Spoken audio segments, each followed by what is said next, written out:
lisez lentement pour que vos camarades entendent. Sinon, moi, je lis mieux que vous. D'accord. La très minutieuse opération. Non, pas opération. Préparation et communication. Bon, attendez, je vais lire, parce que vous... Bon. Alors, je lis pour tout le monde. Voici la conclusion générale des débats du Caire. La très minutieuse préparation des communications des professeurs Cheikh Anta Diop et Obenga n'a pas eu, malgré les précisions contenues dans le document de travail préparatoire envoyé par l'UNESCO, une contrepartie toujours égale. Il s'en est suivi un réel déséquilibre dans les discussions. Cette phrase est très claire.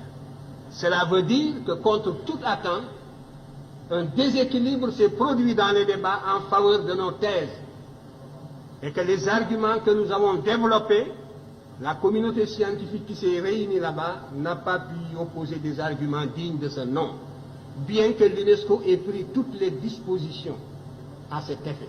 Parce que j'avais insisté aussi pour qu'on prie toutes les dispositions pour que les participants ne puissent pas venir en disant nous n'avons pas eu le temps de nous préparer, on ne savait pas à quoi on s'attendait, etc., etc.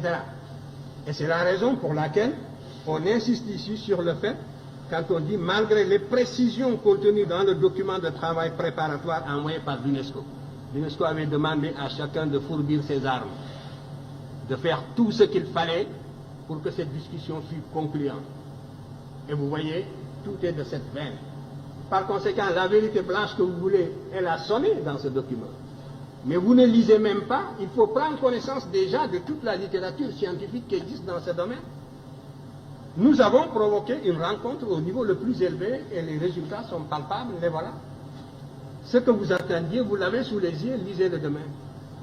Mais même si on n'avait pas ceci, et c'est ça moi qui m'inquiète, parce qu'il vous aura fallu que nous ayons réduit à l'inconséquence des théoriciens idéologues européens, qu'eux-mêmes l'avouent dans une certaine mesure, comme dans ce document, pour que vous puissiez vous faire une opinion. Mais l'adversité est plus grave que ça. Il faut savoir que l'adversaire vous tue intellectuellement. Il vous tue moralement avant de vous tuer physiquement. Mais c'est de cette manière que l'on a supprimé des groupes entiers. On vous nie en tant qu'être moral. On vous nie en tant qu'être culturel. On ferme les yeux, on ne voit pas les évidences. On compte sur votre complexe, sur votre aliénation, sur le conditionnement, les réflexes de subordination et sur tant de facteurs de ce genre. Et si nous ne savons pas nous émanciper d'une telle situation par nos propres moyens, mais il n'y a pas de salut.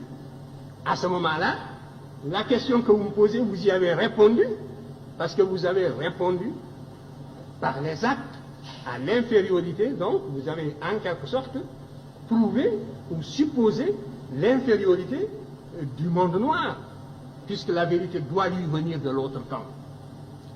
Il faut faire attention. Moi, si je n'étais pas intimement persuadé de l'égalité des races, si je n'étais pas intimement persuadé de la capacité de chaque race de mener sa destinée intellectuelle et culturelle, je serais déçu. Que ferions-nous dans le monde s'il y avait réellement cette hiérarchisation intellectuelle? Mais il faudrait s'attendre à une disparition d'une manière ou d'une autre. Parce que le conflit, il est partout, il est à tous les niveaux, il est dans tous ces débats, il est jusque dans nos relations internationales les plus feutrées. Nous menons et on mène contre nous le combat le plus violent même que celui qui a conduit à la disparition de certaines espèces. Et il faut justement que votre sagacité intellectuelle aille jusque-là. Alors, donc, toutes les questions que vous m'avez posées reviennent à peu près à la même. Les Blancs vous nient, ils ne vous ont pas encore répondu. Nous sommes donc dans le cirage, nous sommes dans le vague, nous sommes dans la brume. Non.